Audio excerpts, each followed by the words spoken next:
basically characterize these international bodies. Because if we talk about Oxford, Mr. Chair, trying to govern the English language is basically the domestic state that itself governs the evolution of their own language, Mr. Chair. So what does it mean? It means that we do not understand how government through their analysis necessarily supports the idea of international bodies being able to take jurisdiction of foreign languages and using it as a universal standard in the global competitive system.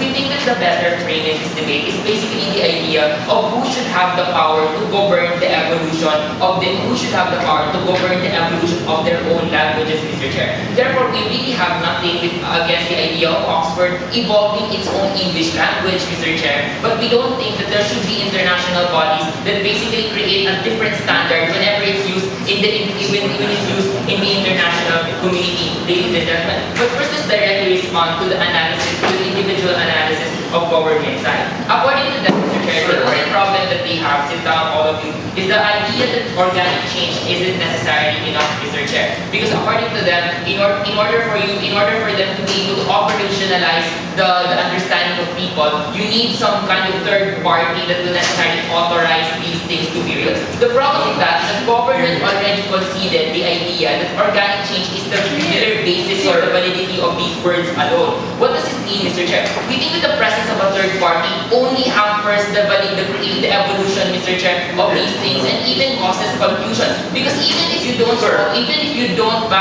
these third parties don't validate, Mr. Chair, already the evolution of languages or the use of new terms, people will still be using it at the end of the day. And if you have a third party standard that will say what is wrong or right, you're basically causing even more confusion because people will no longer be able, will have more problems understanding which is the valid term for this or which is the valid definition for a particular term, ladies and gentlemen. So if you look at their paradigm, Mr. Chair, we think that the third party is only a art in itself, and we think that the best way for us is to basically just prioritize these organic changes and allow people to validate these terms themselves. Because if your only operational problem is that some people don't understand each other without even explaining the extent, we think that this is a natural consequence to the fact that these languages are different, Mr. Chair. But these are things that that essentially corrects themselves. What does it mean? It means that these are languages that people will eventually understand. What's the basic transaction? You hear a new word and you ask what it means, people will tell you what it means. There is no problem and there is no need for you, Mr. Chair, to necessarily have a third party to do that. But before I continue, yes. So the motion calls for you to regret national and international bodies, or from your clash of because you support national, but you're against international bodies regulating language. But the basic idea, Mr. Chair, is we think that the governance of these languages should still be placed under the validity of organic change alone, ladies and gentlemen. You're here.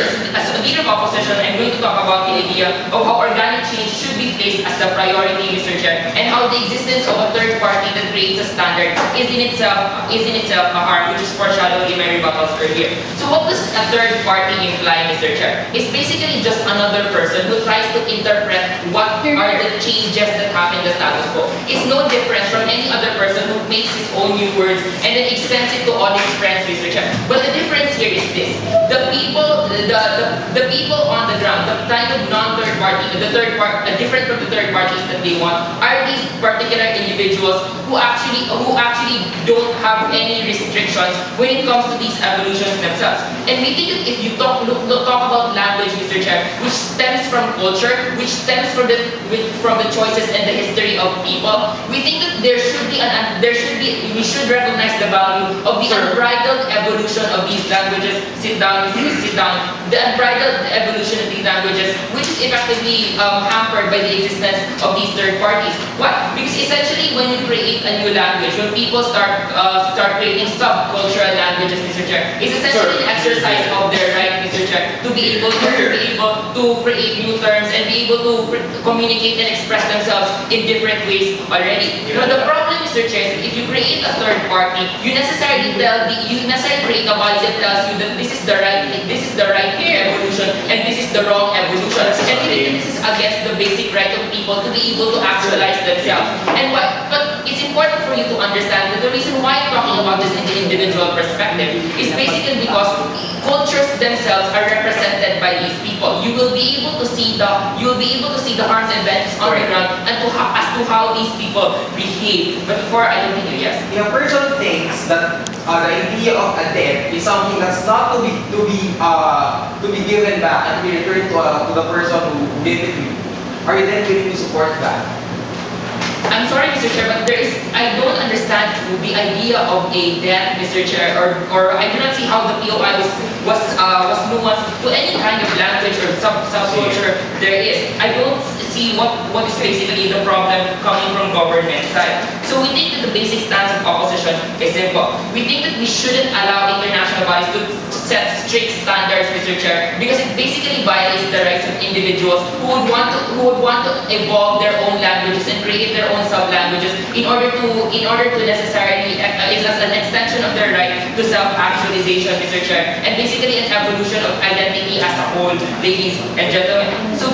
And we think that the status quo is fine. We think that it's okay for people to come up with their own languages. We think it's okay for people to be able to evolve and create new terms and new meanings in their own special way. And we think that this kind of beauty is only further hampered, ladies and gentlemen, when you create third parties that necessarily tell you that this is the right way for you to evolve, this is the wrong way for you to evolve, and for all these reasons, we are very proud to oppose. Thank you.